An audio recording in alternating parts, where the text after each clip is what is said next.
अतिरिक्त जिला जज को विदायकालीन संबर्धना। स्थानीय अतिरिक्त जिला जज अदालत में कार्यरत मान्यवर अतिरिक्त जिला जज श्रीयुक्त गिरिजा प्रसाद महापात्र को कटक स्थित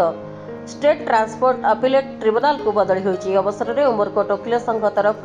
एक विदायकालीन संबर्धना कार्यक्रम आयोजन कर स्थानीय प्रथम श्रेणी विचारपति इप्सिता कोई सम्मानित अतिथि रूपे योगदान करथिले। ए अवसर में समस्त वकील बंधु माने वकील संघ परिसर में उपस्थित होई श्री महापात्र को वकील संघ तरफ संबर्धित करथिले। संघर सभापति प्रशांत कुमार साहू का सभापतित्व अनुष्ठित कार्यक्रम में संपादक शांतनु बाहिनीपति, वरिष्ठ सरकारी वकील झाड़ेश्वर महांती, अन्यतम वरिष्ठ सरकारी वकील श्रीनिवास पट्टनायक एवं मनोहर महांती, उपसभापति विजयलता पाणिग्राही, कोषाध्यक्ष जितेंद्र महांती समेत वरिष्ठ वकील हरिहर शतपथी, तपन देवनाथ, प्रदीप पट्टनायक, संतोष साहू, अशोक पाढ़ी, राम नायक, काली नंद, मनोज महापात्र,